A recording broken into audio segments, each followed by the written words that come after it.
Ya, Assalamualaikum warahmatullahi wabarakatuh. Selamat siang, salam sejahtera dan salam kebajikan untuk kita semua. Terima kasih kepada Bapak Ginanjar Afriandau dari SD Agus Golon 3 selaku host yang sudah memberikan atau meminjamkan roomnya kepada saya untuk presentasi pada kesempatan kali ini.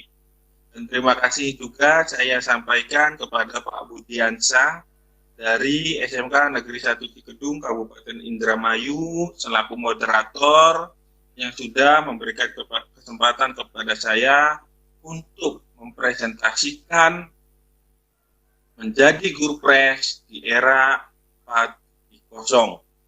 Sebelumnya mungkin Bapak dan Ibu sudah diperkenalkan oleh Bapak moderator, bahkan Pak host juga sudah memperkenalkan di awal. Tetapi rasanya tidak afdol kalau misalkan saya belum memperkenalkan diri. Jadi karena ada pepatah mengatakan tak kenal maka tak sayang. Perkenalkan Bapak dan Ibu guru hebat semua, nama saya Muhammad Heri Setiawan. Dalam keseharian saya bertugas di SD Negeri Bojong Melati, Kecamatan Bango 2, Kabupaten Indramayu. Ya, Bapak dan Ibu guru hebat semua, materi seminar online pada kesempatan kali ini menjadi guru pres di era 4.0 ini merupakan salah satu tugas dari kegiatan VCT Batch 6/9. Ya, kegiatan pemilihan guru berprestasi ini, Bapak dan Ibu, dilatar belakangi oleh keinginan dari pemerintah untuk meningkatkan motivasi, dedikasi, loyalitas, dan profesionalisme guru yang diharapkan berpengaruh positif terhadap peningkatan kinerja dan prestasi guru. Peningkatan kinerja dan prestasi guru dapat dilihat dari kualitas lulusan satuan pendidikan. Pemerintah memberikan perhatian terhadap guru yang berprestasi. Hal ini tertuang dalam Undang-Undang Nomor 14 Tahun 2005 tentang Guru dan Dosen, Pasal 36 Ayat 1, yang mengamanatkan bahwa guru yang berprestasi, berdedikasi luar biasa, dan atau bertugas di daerah khusus berhak mendapatkan penghargaan atau berhak memperoleh penghargaan.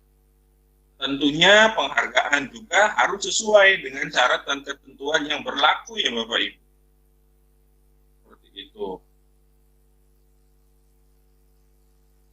Tujuan dari kegiatan pemilihan guru berprestasi ini yang pertama untuk mengangkat derajat guru sebagai profesi yang terhormat dan bermartabat, meningkatkan motivasi dan profesionalitas dan Ibu kita. Nah, tugas kita kan profesional ya, kompetensi melakukan secara sehat, pemberian penghargaan di pendidikan. Komitmen mutu pembelajaran menuju standar nasional. Yang kelima, dan terhadap abad ke-21 dan revolusi industri 4.0. Nah, ini revolusi industri 4.0 dan menghadapi abad ke-21 Bapak Ibu. Mau tidak mau, suka tidak suka, kita sebagai guru harus menyesuaikan, harus mengupgrade kompetensi kita sebagai guru. Di antaranya apa? Di antaranya dengan penguasaan itu wujud dari mengupgrade kompetensi itu bagi saya dan Bapak itu dengan mengikuti kegiatan VCT Batch 6 ini, Bapak dan Ibu. Karena materi atau skill set yang diajarkan nanti di dalam VCT batch 6 ini salah satunya adalah penguasaan akan teknologi informasi. Lanjut kita ke persyaratan peserta ya Bapak dan Ibu. Persyaratan peserta untuk mengikuti kegiatan pemilihan guru berprestasi, baik dari tingkat satuan pendidikan sampai tingkat nasional, itu ada beberapa persyaratan. Ada syarat akademik, syarat administratif, dan syarat khusus. Satu, persyaratan akademik. Yang pertama, peserta memiliki kualifikasi akademik minimal S1 atau D4 sesuai dengan mata pelajaran di sekolah dasar. Ini mungkin Bapak dan Ibu sedikit permohonan maaf karena bagi Bapak dan Ibu guru yang kesehariannya mengajar di TK, di SMP, di SMA, SMK sederajat, ini yang saya sampaikan karena kebetulan saya juga di sekolah dasar pengalamannya, jadi saya sampaikan apa yang saya alami saja ya Bapak dan Ibu ya. Sebelumnya mohon maaf. Pada dasarnya secara garis besar itu tidak jauh berbeda Bapak dan Ibu. Kemudian yang kedua, peserta memiliki sertifikat pendidik. Nah ini, kuncinya untuk mengikuti kegiatan pemilihan guru pres ini adalah memiliki sertifikat pendidik. Nah sekarang secara administratif syarat-syaratnya apa saja? Yang pertama, mengajar di sekolah negeri dan swasta dan tidak sedang mendapat tugas tambahan sebagai kepala sekolah. Kepala sekolah atau sedang dalam transisi dari unit kerja lainnya ke unit kerja yang lainnya. Jadi kegiatan ini murni diikuti oleh guru. Kemudian aktif melaksanakan proses pembelajaran yang dibuktikan dengan surat keterangan dari kepala sekolah. Yang ketiga, mempunyai masa kerja sekurang-kurangnya 8 tahun sebagai guru secara terus-menerus sampai saat diajukan sebagai calon peserta. Buktikannya dengan apa? Dengan SK calon pegawai negeri sipil atau SK pengangkatan dari yayasan atau pengelola bagi guru bukan pegawai negeri sipil, serta mencantumkan NUPTK pada dokumen portofolio. Nah, jadi tidak hanya guru PNS saja Bapak dan Ibu, guru non PNS pun banyak. Bahkan kalau nggak salah tahun 2018 atau 2017 yang juara nasional itu guru dia mengajar di sekolah swasta untuk tingkat. Kemarin ketika saya di tingkat provinsi pun ada beberapa rekan-rekan yang dari sekolah swasta. Jadi tidak ada perbedaan antara guru PNS dan guru non PNS ya Bapak dan Ibu ya. Karena di sini yang penting syarat akademik dan syarat administratifnya terpenuhi bisa menjadi atau bisa mengikuti kegiatan pemilihan guru berprestasi. Untuk yang poin C, mempunyai masa kerja sekurang-kurangnya 8 tahun. Misalkan gini, Pak, kebetulan ini pengalaman saya pribadi Bapak dan Ibu. Mungkin Bapak dan Ibu juga ada yang mengalaminya barangkali. Kebetulan saya pribadi ini diangkat sebagai CPNS tahun 2014. Mengikuti kegiatan pemilihan guru berprestasi tahun 2019. Berarti kan baru 5 tahun kan Bapak dan Ibu? Baru 5 tahun kan? Nah, kebetulan lagi, sebelum saya diangkat jadi CPNS, saya itu keseharian sebagai guru honor di sekolah negeri, Bapak dan Ibu. Nah, SK sebagai guru honornya itu dilampirkan sebagai pendukung bahwa masa kerja saya itu lebih dari 8 tahun, seperti itu. Seperti itu, Bapak dan Ibu. Kemudian, yang poin keempat, melaksanakan beban mengajar sekurang-kurangnya 24 jam per minggu, yang dibuktikan dengan fotokopi SK mengajar dari kepala sekolah. Yang selanjutnya tidak pernah dikenai hukuman selama 3 tahun terakhir, dibuktikan dengan surat keterangan dari kepala sekolah yang diketahui oleh Kepala Dinas Pendidikan dan Kabupaten. Kemudian melampirkan penilaian pelaksanaan pembelajaran dan kinerja guru yang dilakukan oleh kepala sekolah dan pengawas sekolah pada tahun 2018. Atau selambat-lambatnya awal tahun 2019, formatnya terlampir. Jadi PKG selama 3 tahun terakhir dilampirkan. Melampirkan bukti partisipasi sebagai pengurus dalam organisasi kemasyarakatan berupa surat keterangan atau bukti fisik yakni rekomendasi dari penanggung jawab organisasi kemasyarakatan yang disahkan oleh kepala sekolah selama 2 tahun terakhir. Jadi SK-nya ada rekomendasi dari ketuanya, kemudian disahkan oleh kepala sekolah. Nah, ini aspeknya. Ada 6 aspek, Bapak dan Ibu, atau 6 poin yang dinilai ketika kita mengikuti kegiatan pemilihan guru berprestasi di tingkat kabupaten atau kota. Yang pertama, dokumen portofolio, penilaian kinerja guru, tes tertulis, karya tulis ilmiah dan artikel, presentasi artikel ilmiah dan tanya jawab, keteladanan dan akhlak mulia. Ini poin ke-1, poin kedua, dan poin keempat, Bapak dan Ibu, ini 3 tahun terakhir ya, 3 tahun terakhir. Dalam 3 tahun terakhir. Masing-masing mempunyai bobot. 20% untuk portofolio, PKG paling tinggi sebesar 25%, tes tulis 20%, KTI dan artikel 10%, presentasinya lebih tinggi dari artikel yang kita buat, yaitu 15%, serta keteladanan akhlak mulia 10%. Itu aspek atau pembobotan penilaian di tingkat kabupaten kota. Komponen portofolio. Yang ada di dalam portofolio apa saja, Bapak dan Ibu? Narasumber pendidikan dan pelatihan 20%, pengembangan profesi 20%, kepengurusan organisasi profesi bobot nilainya 10%, penghargaan yang relevan 20%, perencanaan dan pelaksanaan pembelajaran 20%, penilaian dari atasan dan pengawas 10%. Ini.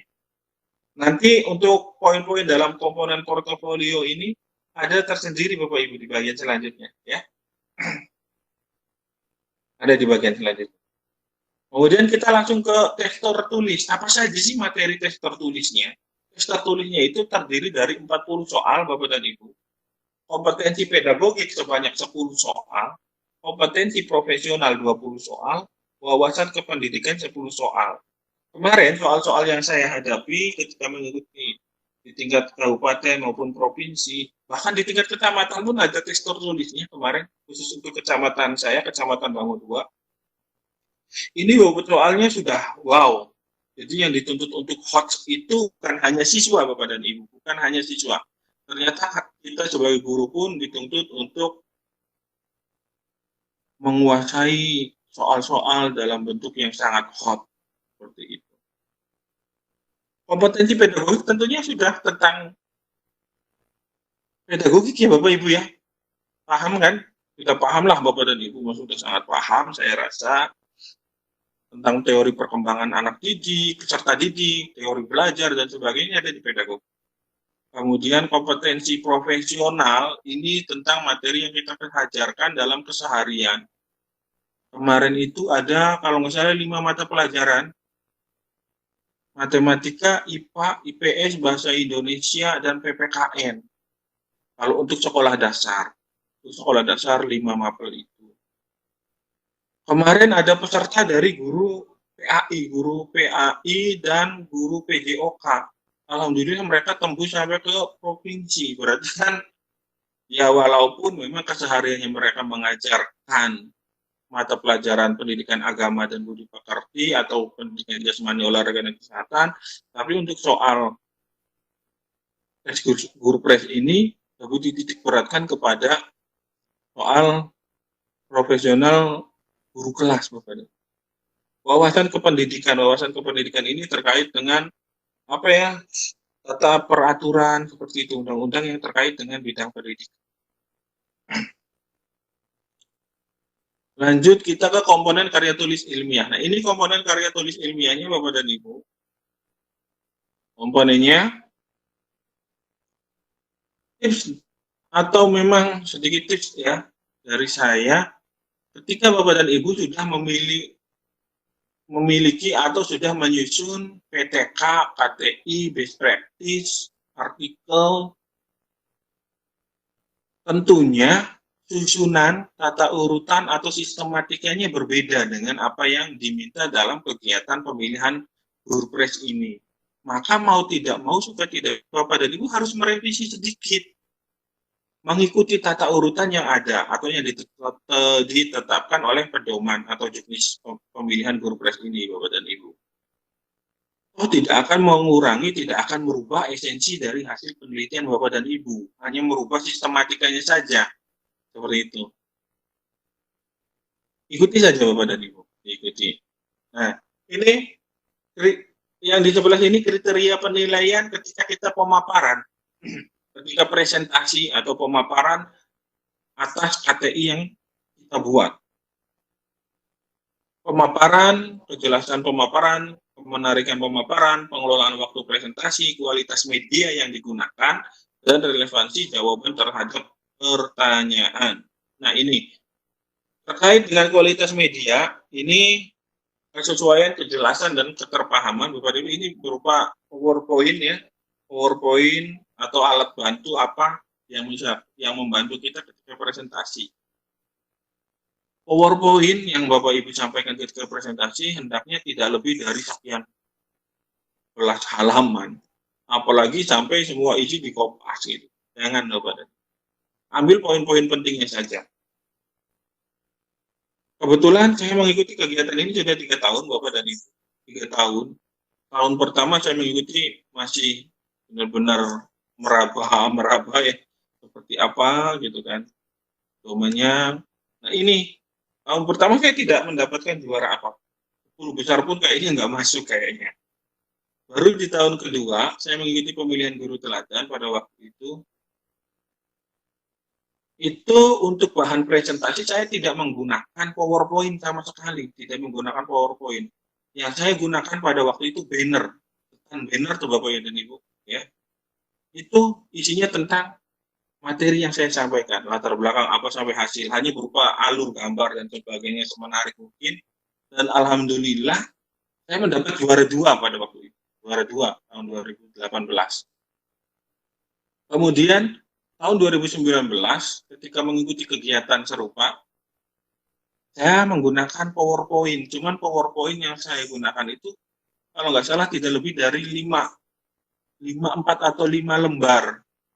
Tapi di dalam PowerPoint itu saya sisipkan mind map, kerincutan dari mind map yang saya buat. Yang judul biasalah mind map seperti itu, Bapak Ibu lebih mungkin tahu ya. Ada tujuan, latar belakang, dan sebagainya. Hanya itu, slide itu. Ya saya tampilkan, kemudian saya baru paparkan materinya. Seperti itu. Di slide-slide berikutnya, hanya menggambarkan bukti bahwa saya sudah melakukan kegiatan tersebut. Itu sedikit dari saya. Materi, aktualan isu yang diangkat, sistematika materi sajian, dukungan data empiris, dukungan teori, komprehensifan materi paparan. Yang terakhir, sikap dalam presentasi, keterbukaan, percaya diri, kewajaran, kesantunan merespon tanggapan pertanyaan, dan penggunaan bahasa lisan. Terbuka ketika kita memaparkan. Percaya diri harus, ini wajib dimiliki. Cuman tetap harus wajar, percaya diri yang wajar, jangan lebay, Bapak dan Ibu. Kalau bahasa anak-anak yang sekarang mengatakan jangan lebay. Seperti itu. Kesantunan merespon tanggapan dan pertanyaan dan penggunaan bahasa lisan. Jadi kira-kira efektif ketika tidak to the point istilahnya. Penggunaan bahasa lisan, tapi tetap dengan bahasa-bahasa yang santun dan sopan. Sedikit informasi juga Bapak dan Ibu tentang percaya diri. Mungkin dari kita ada yang suka demam panggung, termasuk saya sendiri.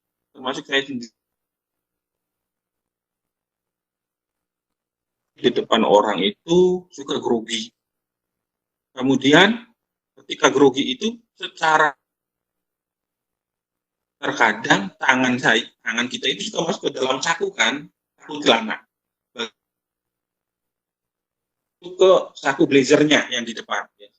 Nah, ini kemarin oleh-olehnya sedikit informasi dan oleh-oleh, jangan lakukan itu Bapak dan Ibu. Karena itu menandakan kita kurang sopan bagi sebagian orang. Seperti itu. Memang kita terlihat santai, gitu kan, kita terlihat tidak gugup untuk mengurangi kegugupan kita. Tapi mohon jangan dilakukan karena itu tidak sopan. Kemudian ketika presentasi juga biasanya kan slide atau layar infokus adanya di sebelah kiri, ya kan? Jadi ketika kita menunjukkan ke layar, pakai menggunakan tangan kiri. Itu juga tidak boleh, Bapak dan Ibu. Maka baiknya ketika presentasi, tempatkan layar InFocus itu kira-kira ada di sebelah kanan kita. Sebelah kanan kita.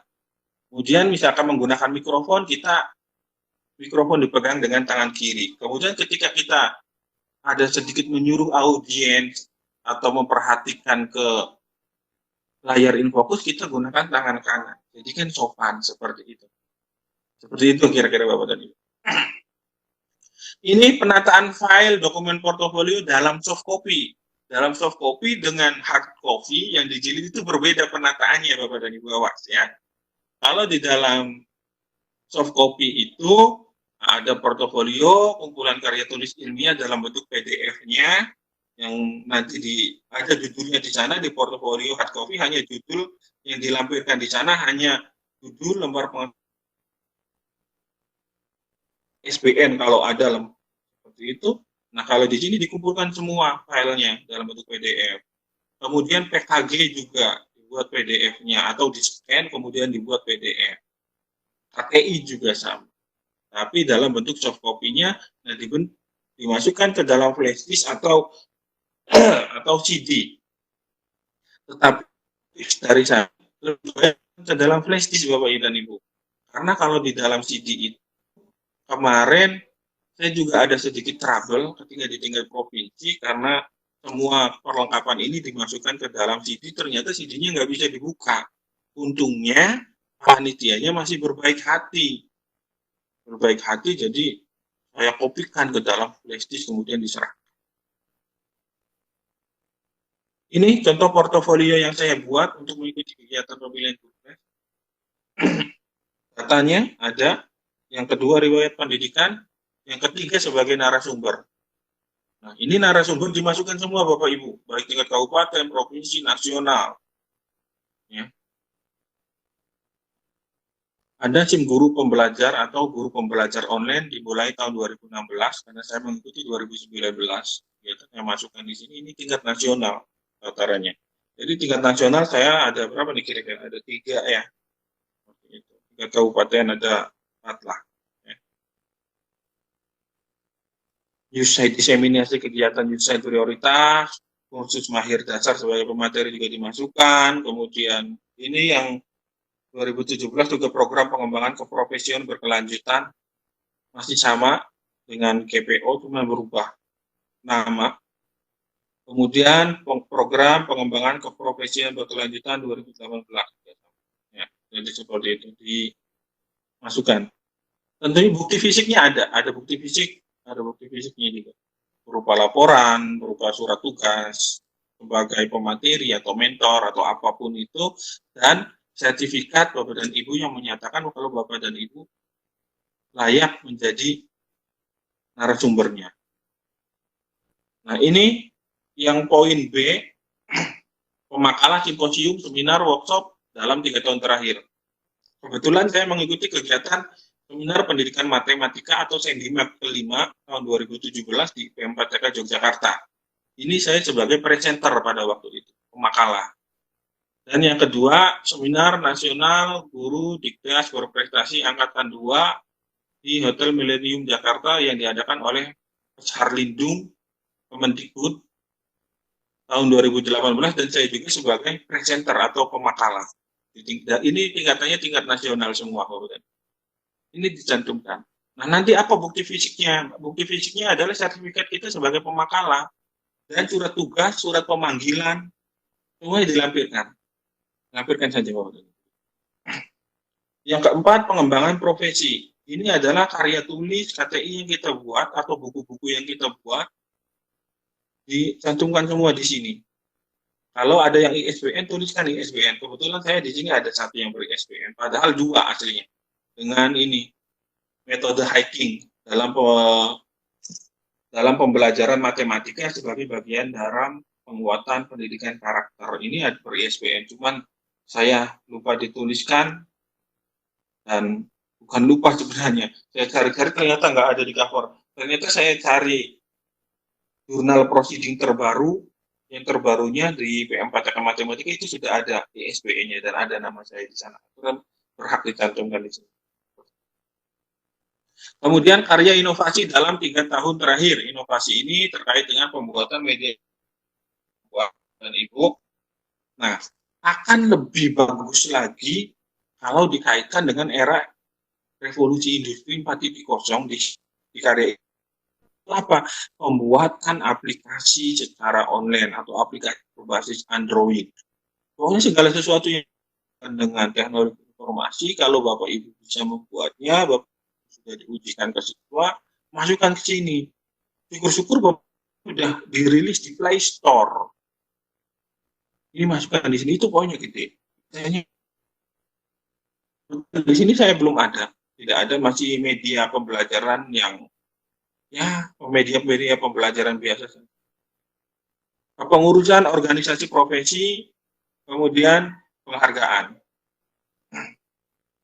Nah, ini rubrik penilaian portofolionya Bapak dan Ibu. Jadi rubriknya dipahami dulu, rubrik penilaian portofolio seperti ini, narasumber berapa ya, ini rubrik penilaiannya. Jadi biar kita tidak suudzon atau seperti apa ya terhadap dewan jurinya seperti itu, kita hitung-hitung merefleksi diri sendiri Bapak dan Ibu. Kita print di rumah tuh, kita oret-oret, ini berapa skornya, oh ini rupanya skornya segini, ternyata oh ya seperti itu. Jadi akhirnya nanti kita akan ketahuan.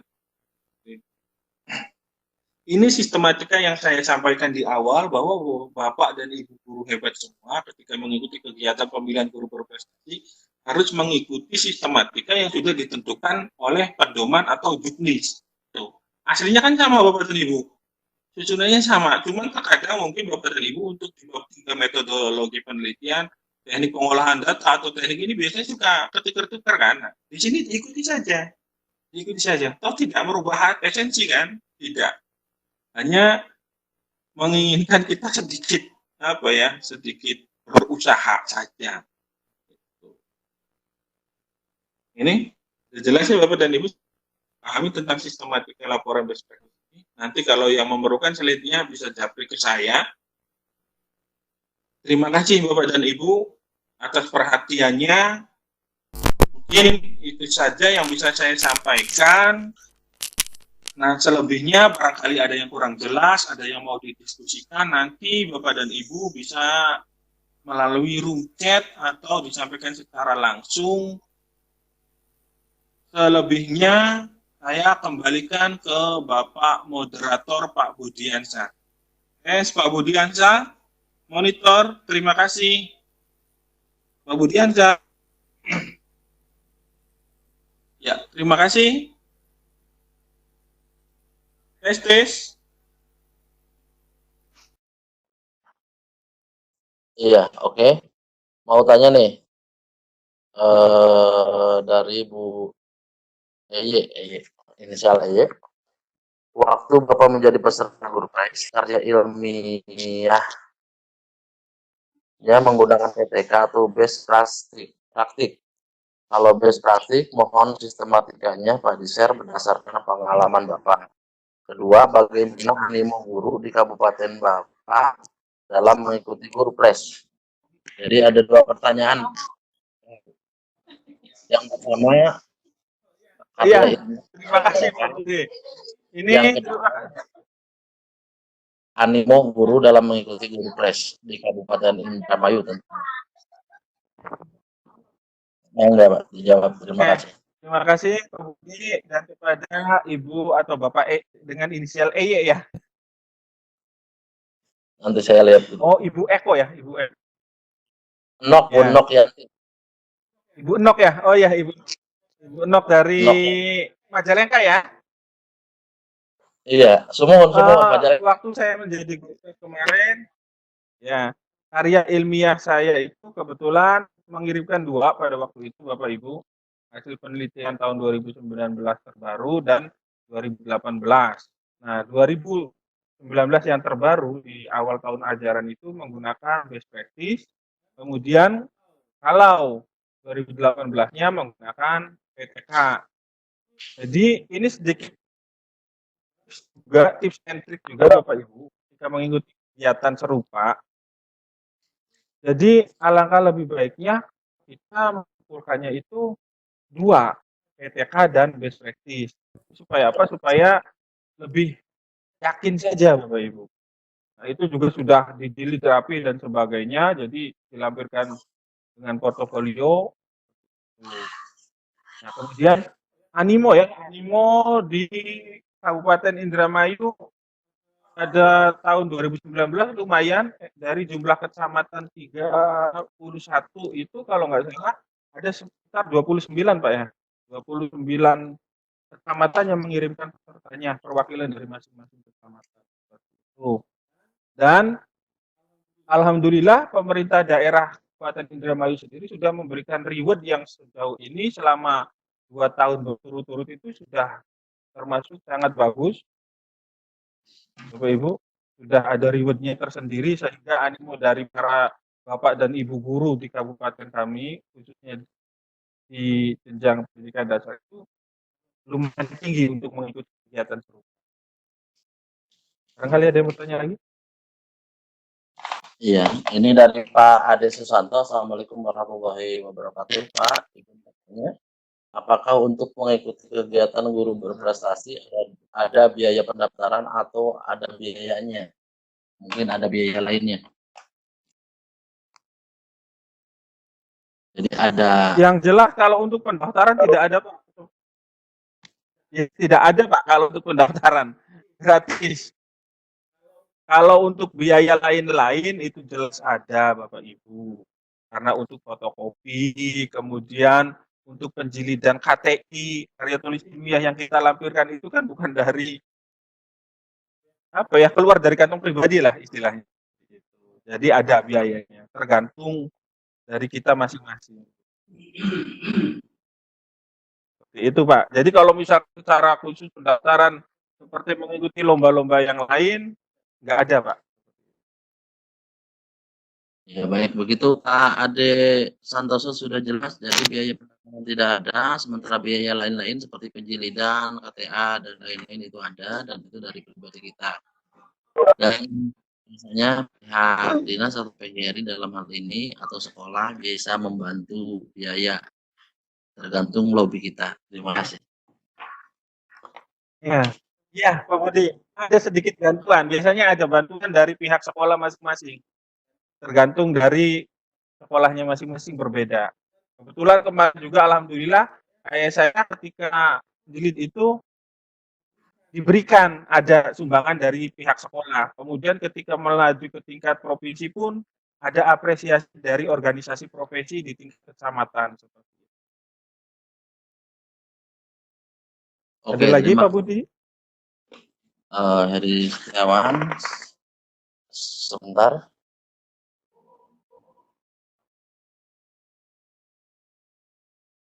Ya udah jelas Pak. Tidak ada lagi yang bertanya. Mangga Bapak Ibu, barangkali ada yang belum mengisi presensi, kami sudah share di chat agar mengisi. Tidak ada lagi yang bertanya, mangga.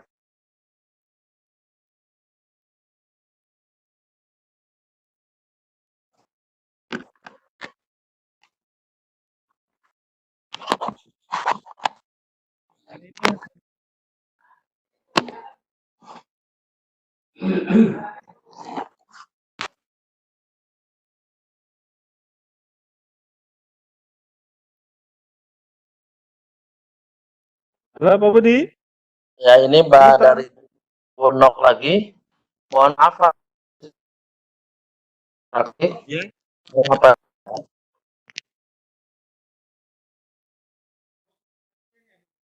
Tadi. Oke.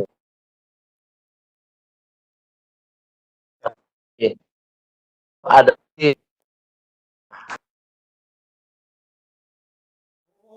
atau itu Sepeda ya Pak? Iya. Ya. Oke. Ya Bu Nok, terima kasih sudah bertanya lagi. Rewardnya di kabupaten-kabupaten yang lain ada beberapa kabupaten yang memberi reward Bandung itu kalau nggak salah juara satu SD itu di umroh. Kemarin di provinsi juga umroh. Nah, kalau untuk kabupaten ini, alhamdulillah rewardnya itu dapat sebuah sepeda motor Bapak Ibu. Alhamdulillah. Dan, dan sepeda motornya plat hitam Pak atas nama, jadi bukan plat merah hadiahnya. Oh, Seperti itu. Ya, Nah, kalau saya juga ikut senang, Bapak. ya Pak Ibu Heri, terus selamat ya dapat motor baru. ditunggu iya, Bu. syukuran. Dan ini dipakai untuk kegiatan visit keliling. Ya, semoga bisa Amin. bermanfaat. Alhamdulillah.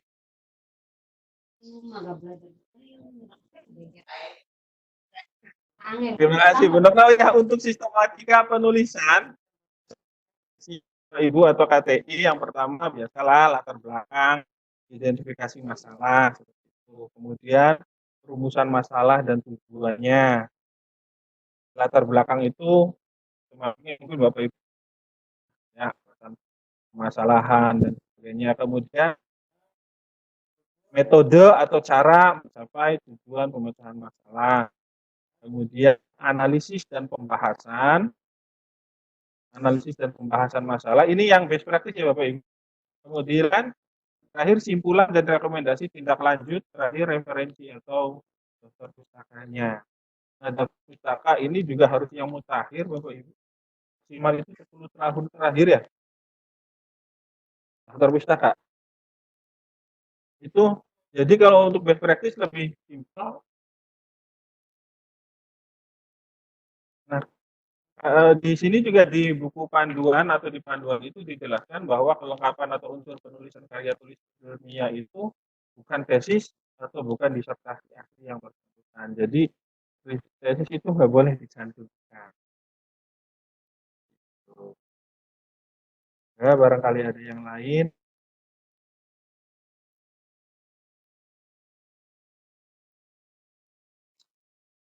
Ini dari Pak Agus Gunawan SPD bertanya, Pak, kalau guru pres kompetensi apa saja? Berapa tahap? Siapa penyeleksinya? Apakah seleksi setiap tahap yang tidak terseleksi menjadi gugur? Jadi pertanyaannya Oh, untuk guru, ya. Setiap tahapan ya. Tahapan itu dimulai dari sekolah dulu, Pak. Dari sekolah, kalau untuk SD dari sekolah ke kecamatan, kemudian dari kecamatan, kabupaten, kabupaten provinsi seperti itu. Nah, yang menyeleksi di sekolah itu biasanya kepala sekolah. Nah, kalau untuk tingkat kecamatan, penyeleksinya dari pengawas, pengawas. Kemudian ini berdasarkan pengalaman saya pribadi ya, kemarin barangkali di tempat ibu atau berbeda, barangkali karena kalau di tingkat kabupaten biasanya dilakukan kurikulum dan kasih dikdas bekerjasama dengan kabupaten ya. Mungkin untuk tingkat SMP juga saya rasa sama Bapak Ibu. Sama. Kalau untuk SMP kan biasanya di Kanwil Pak ya, CD ya. Atau KCD. gimana Pak Budi? Barangkali Pak Budi. Kalau di Kanwil itu ke KCD, KCD ya. Kanwil itu. Seperti itu. Terus apalagi tadi dari Pak Pak Karudin.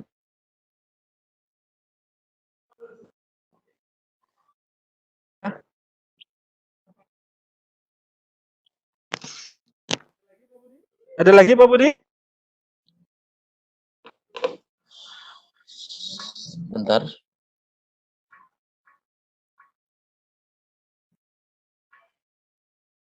Saya rasa tidak ada, Pak. Halo, Pak Heri? Tidak ada. Oke, gimana Pak? Tidak ada lagi. Mangga Bapak Ibu barangkali ada yang bertanya lagi. Silakan.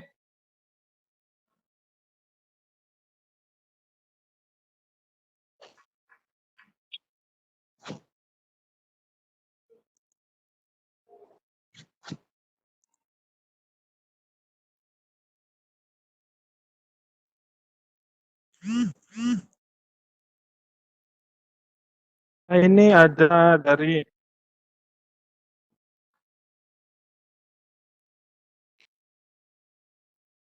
ayo Pak Herudin SMK Cendekia barangkali mau bertanya.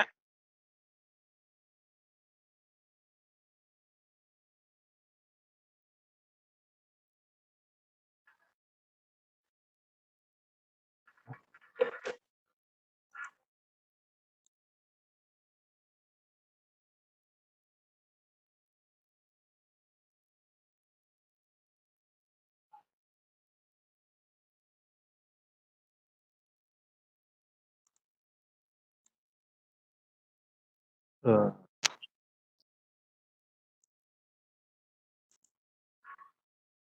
Nah, ada lagi nih.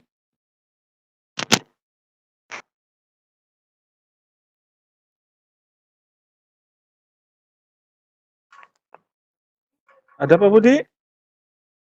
Tidak ada, Pak. Tidak ada lagi yang bertanya. Ya, baik. Kita tutup aja ya acara ini, seminar online ini dengan tema menjadi guru digital ini dengan presenter SPD, host Bapak Ginanjar Apriandau SPD dan moderator saya sendiri Budiansyah. Terima kasih Bapak Ibu sekalian telah berpartisipasi pada kegiatan ini. Semoga Allah Subhanahu wa taala senantiasa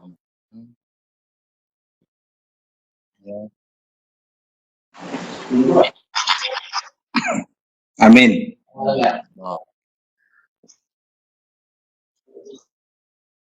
Waalaikumsalam warahmatullahi wabarakatuh.